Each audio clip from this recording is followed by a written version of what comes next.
Hello friends, welcome to Billu का drama. आज मैं एक्सप्लेन करने वाली हूँ कैश हीरो ड्रामा। जैसा कि हर हीरो को किसी न किसी चीज से ताकत मिलती है, किसी को एलियन से, किसी को घड़ी से, किसी को अंगूठी से। इस ड्रामा में हमारे हीरो को ताकत आती है पैसों से। Without any delay, let's get started. Drama के फर्स्ट एपिसोड की स्टार्टिंग में हम देखते हैं कि एक लड़का जिसका नाम सांगुन है, वो एक नॉर्मल ह्यूमन की तरह वीकेंड पर घर देखने आया है अपनी गर्लफ्रेंड मिनसुक के साथ। सांगुन हमको बताता है कि जब उसके पास पावर नहीं थी, उसके पहले उसकी लाइफ बहुत ही अच्छी थी। वो बहुत ही हैप्पी रहता था। बट अब ऐसा नहीं है, क्योंकि इसके बाद ही सांगुन की लाइफ बिल्कुल चेंज होने वाली थी। वहाँ मिनसुक को एक घर अच्छा लगता है।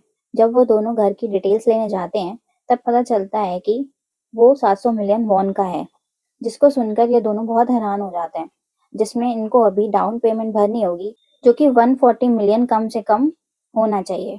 फिर मिनसुक हाउस लॉटरी के बारे में पूछती है, मगर वो भी कॉस्टली थी। फिर ये दोनों अपने छोटे से घर में वापस आ जाते हैं, जहाँ ये डिनर कर रहे थे।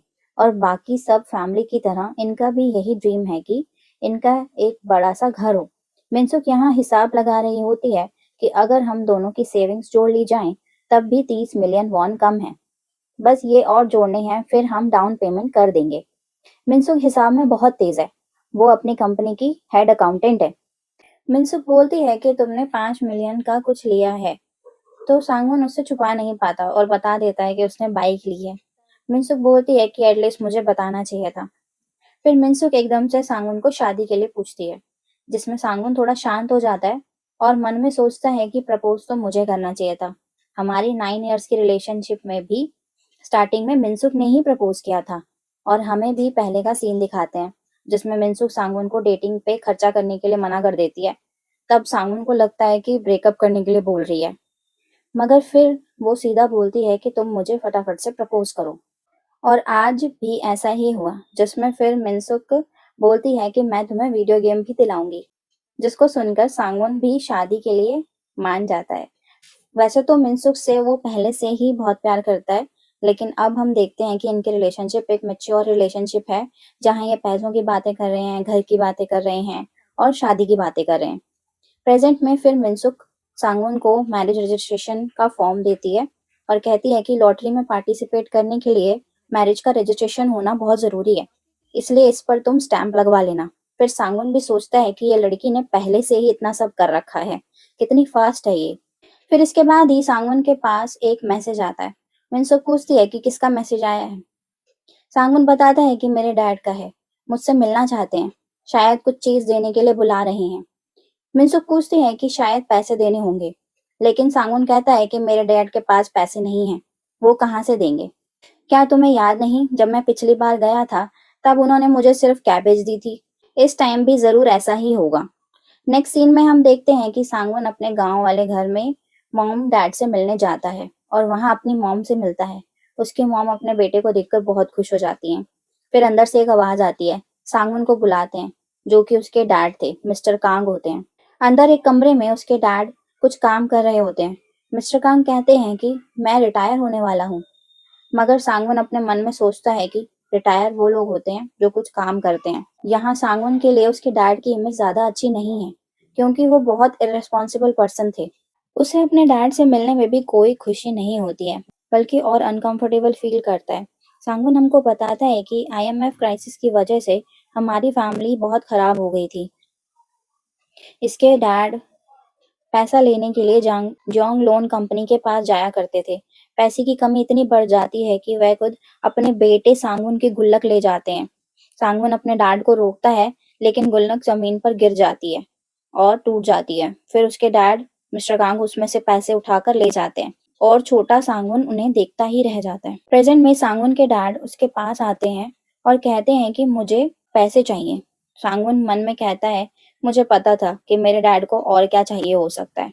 सांगुन अपने वॉलेट को दिखाता है। इसके डैड उसमें से कुछ पैसे उठा लेते हैं, फिर उसके हाथ को जोर से पकड़ते हैं और सांगुन अपने हाथ को छुड़ाने लगता है, मगर उन्होंने उसके हाथ को बहुत टाइट पकड़ रखा था। पूरा कमरा जोर जोर से हिलने लगता है और सारी चीजें गिरने लगती हैं। मिस्टर कांग उसको बोलते हैं कि ये हमारे पूर्वजों की विरासत है जो मैं अब तुम्हें दे रहा हूँ। थोड़ी देर में सब शांत हो जाता है और कुछ सिक्के जमीन पर गिर जाते हैं। सांगुन अपने हाथ को देखने लगता है कि आखिर ये सब था क्या। मिस्टर कांग बोलते हैं कि मैंने तुम्हें सुपर पावर दी है जो तुम्हें संभाल कर बिना किसी को पता चले इस्तेमाल करनी होगी और दूसरों की मदद करनी होगी, मगर सिर्फ अपने पैसों से ही। और पावर यूज करने के बाद जो पैसे नीचे गिर जाएं वो तुम उठा लेना, बाद में काम आएंगे। सांगुन के डैड उसको पावर का कंफर्म कराने के लिए उसको एकदम से शूट कर देते हैं, पर सांगुन मरता नहीं, वो उठ जाता है। मगर जो पैसे उसके पास थे वो खत्म हो जाते हैं और कुछ सिक्के फिर से नीचे गिर जाते हैं। सांगुन बहुत डर जाता है, कहता है मुझे ये पावर्स नहीं चाहिए, आप इसको वापस ले लो और किसी और को दे दो। लेकिन उसके डैड बताते हैं कि ये मैंने भी सोचा था, मगर ऐसा नहीं हो सकता। और हाँ, जैसे तुम्हारे ग्रैंडफादर ने मुझे ये पावर जबरदस्ती दी थी, तो मैं भी कुछ नहीं कर सकता। अब तुम पैसे ध्यान से खर्च करना। और उसके डैड उसको एक लोन कंपनी का कार्ड भी दे देते हैं। अगर कोई प्रॉब्लम में पड़ जाओ तो यहाँ कॉल कर लेना। और हाँ, जाते हुए गार्लिक ले जाना। नेक्स्ट सीन में सांगुन गार्लिक लेकर वापस आ जाता है एंड मिनसुक के साथ पार्क में बैठा होता है और सुपर पावर वाली सभी बातें मिनसुक को बता देता है। मिनसुक उसकी बातों पर भरोसा नहीं कर पाती, इसलिए सांगुन कहता है कि ठीक है, मैं तुम्हें प्रूफ दिखाता हूँ। देखो, मेरे पास 10,000 वॉन है, अब मैंने इनको पॉकेट में रख लिया। पास में एक लोहे की रोड होती है, उसको अपनी पावर से मोड़ देता है एंड सेम इस बार भी कुछ सिक्के नीचे गिर जाते हैं। यह देखकर मिनसुक बहुत हैरान हो जाती है, इसके पास आती है और कहती है कि सच बताओ, ये कोई मैजिक ट्रिक है ना। लेकिन वो मना कर देता है, वो पैसे दिखाता है जो पॉकेट से गायब हो गए थे। मिनसुक कहती है फिर दूसरी वाली लोहे की रॉड को भी मोड़ के दिखाओ। सांगुन कहता है कि पहले मुझे थोड़े पैसे दो। फिर मिनसुक उसको पैसे देती है और सांगुन दोबारा से रोड को मोड़कर दिखा देता है। मिनसुक कहती है कि ठीक है, चलो पता करते हैं कि कितने पैसे पर कितनी पावर मिलती है, ताकि हम पावर से कुछ अच्छा करके पैसे बना सकें। अगले सीन में दोनों हिसाब किताब करने लगते हैं, जिसमें कम पैसे होने पर कम पावर मिलती है और ज्यादा पैसे होने पर ज्यादा पावर मिलती है। जिससे अब ये दोनों समझ जाते हैं कि ये पावर कोई काम की नहीं है, इससे बस हमारे पैसे ही खराब होंगे। मिनसुक सांगुन से कहती है कि पैसे का यूज मत करना, हमें शादी भी करनी है, घर भी खरीदना है। सांगुन भी हाँ बोल देता है क्योंकि मिनसुक बहुत ही मैच्योर एंड प्रैक्टिकल है। सांगुन हमसे कहता है कि मेरे डैड ने मुझे सुपर पावर नहीं दी है, बल्कि गरीबी दे दी है। अगले सीन में सांगुन अपने ऑफिस जा रहा होता है। वो एक सिविल सर्वेंट में काम करता है और जाते हुए मिनसुक की बातों को याद करता है कि उसने कहा था कि दूसरों की हेल्प मत करना, धीरे चलना, कोई भी ऐसा काम मत करना जिससे तुम्हारी स्ट्रेंथ का यूज करना पड़े और पैसे वेस्ट हो। रास्ते में स्टेयर्स पर एक ओल्ड लेडी होती है जिसके हाथ में हैवी बैग्स थे। सांगुन पहले तो कहता है कि मैं आपकी हेल्प करूं, लेकिन तभी उसको मिंसू की बातें याद आ जाती हैं कि पावर का यूज मत करना। ओल्ड लेडी कहती है कि ठीक है, इसको बैग देने लगती है, बट अब वो नहीं लेता। तभी एक दूसरा आदमी आता है और वो हेल्प करने लगता है। वो ओल्ड लेडी सांगुन से नाराज सी हो जाती है। फिर वो अपने ऑफिस में जाता है और धीरे धीरे चल रहा होता है। यहाँ पे कई एम्प्लॉयज को उसकी हेल्प की जरूरत होती है, लेकिन वो किसी की भी हेल्प नहीं करता। सभी एम्प्लॉयज इसको नोटिस करते हैं। जब ये अपनी सीट पर काम कर रहा था कि तभी बॉस इसके पास आता है और कहता है कि मेरे टेबल पर आओ। फिर इससे बात करता है और कहता है कि आज तुमने हुआ क्या है, आज तुम अजीब बिहेव कर रहे हो। सांगुन के हाथ पर खुजली होने लगती है। फिर बॉस उसको ठीक से खड़ा होने के लिए बोलते हैं और डांटते हैं। सांगुन माफी मांगता है और बॉस उसको वापस भेज देता है। हम ये देखते हैं कि सांगुन के हाथ पर छोटे छोटे एलर्जी के दाने होने लगे हैं। रात को मिनसुक एंड सांगुन घर पर होते हैं एंड मिनसुक सोचती है कि बाकी पैसे जल्दी कैसे अरेंज करेंगे। मिनसुक बोलती है कि चलो घर में जो बेकार की चीजें हैं वो बेच देते हैं। जो जो चीजें वो सेलेक्ट करती है बेचने के लिए, वो सभी चीजें सांगुन की थी। कहती है कि मैंने पहले से ही बेचने के लिए डाल दिया है और तुम्हारी वीडियो गेम आज आने वाली है, उसको लेने के लिए तुम चले जाना। अगले सीन में सांगुन अपनी सारी चीजें लेकर बेच देता है और रात में एक आदमी से वीडियो गेम लेने आया था। वो वीडियो गेम उससे लेकर उसको पैसे दे देता है। थोड़ा आगे जाते ही कुछ गुंडे उसी आदमी को पकड़ लेते हैं और उसे मारते हैं और उससे सारे पैसे छीन लेते हैं। वहीं सांगुन भी चुपचाप खड़े देख रहा था, मगर वो उस आदमी की हेल्प नहीं करता क्योंकि पैसे फाइट करने में खराब हो जाएंगे। वो वहां से भाग जाता है, अपने घर पर आता है और मिनसुक को पैसे दे देता है। भागकर वॉशरूम में चला जाता है। मिनसुक पूछती है कि इसमें 20,000 वॉन कम है, क्या तुमने किसी को डिस्काउंट दे दिया? लेकिन सांगुन वॉशरूम से कहता है कि मुझे तेज जाना था, इसलिए मैं भाग कर आया हूँ। ये अपने आप को मिरर में देखता है और कहता है कि मैं बहुत बेकार इंसान हूँ। इसे गिल्ट होने लगता है। जब रात में ये वीडियो गेम खेल रहा था, जो ये उसी आदमी से खरीद कर लाया था, तब मिंसो पूछती है कि सांगुन, हमारे सपने सच होंगे ना?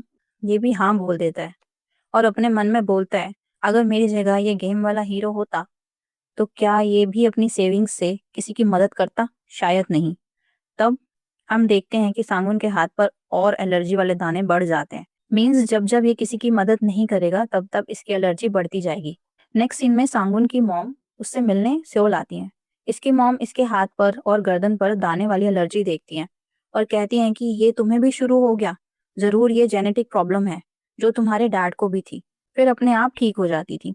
सांगुन अपने मन में कहता है कि शायद डैड ने मॉम को कभी सुपर पावर का नहीं बताया, इसलिए मैं भी नहीं बता सकता।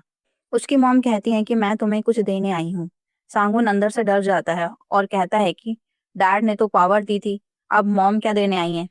इसकी मॉम इसको एक लिफाफा देती है जिसमें पैसे होते हैं, जो कि 30 मिलियन थे। उसकी मॉम कहती हैं कि ये सब मेरी सेविंग है, जो कि मैंने तुम्हारे लिए ही बचाई है। क्या तुम मिनसुक के साथ हैप्पी हो? तुम दोनों जल्दी शादी कर लो अब, और अपने डैड जैसी लाइफ बिल्कुल मत जीना। ये भी हाँ बोल देता है और कहता है कि मुझे पैसों की बहुत ज़रूरत थी, इसके लिए थैंक यू बोलता है। इसकी मॉम साथ में कहती हैं कि तुम्हारे डैड ने कहा था कि हम घूमने के लिए स्पेन जाएंगे, इसलिए हम स्पेन जा रहे हैं। फिर उसकी मॉम भी चली जाती हैं। सांगुन ब्रिज को क्रॉस कर रहा होता है और अपने घर जा रहा होता है और मिंसू को कॉल करता है ये बताने के लिए कि आज वो अपनी मॉम से मिला था और उसकी मॉम ने उसे पैसे दिए हैं। लेकिन तभी यहाँ पर एक बहुत बड़ा एक्सीडेंट हो जाता है। कार से कार टकरा जाती है और एक बस में इतने सारे पैसेंजर्स होते हैं, साथ में कई बच्चे भी होते हैं। बस डिसबैलेंस होकर ब्रिज से गिरने ही वाली होती है और उस ब्रिज से अगर कोई गिरता तो कोई नहीं बचता। सांगुन पास में ही होता है, ये सब देख रहा होता है। इसकी मॉम ने जो पैसे दिए थे उनको देखने लगता है। बस नीचे गिरने ही वाली थी, पैसेंजर्स जोर से चिल्लाते हैं, लेकिन तभी एकदम से बस के पीछे सांगुन आ जाता है। उसने अपने फेस को कवर कर लिया था, अपनी पूरी ताकत लगाता है और बस को वापस ऊपर खींचने लगता है। उसकी मॉम की सेविंग्स उड़ने लगती हैं और नीचे सिक्के का ढेर लग जाता है, लेकिन ये सभी लोगों को बचा लेता है। वहां कुछ लोग रिकॉर्डिंग कर लेते हैं और हमारा हीरो कैश हीरो बन जाता है। लेकिन अब वहां पुलिस आ गई थी। तो गाइज यहाँ पर खत्म होता है हमारा ये एपिसोड। मिलते हैं नेक्स्ट एपिसोड में, तब तक कर दो कमेंट्स कि नेक्स्ट कौन सा ड्रामा आपको एक्सप्लेनेशन में चाहिए। फिर मिलते हैं, बाय बाय, टाटा।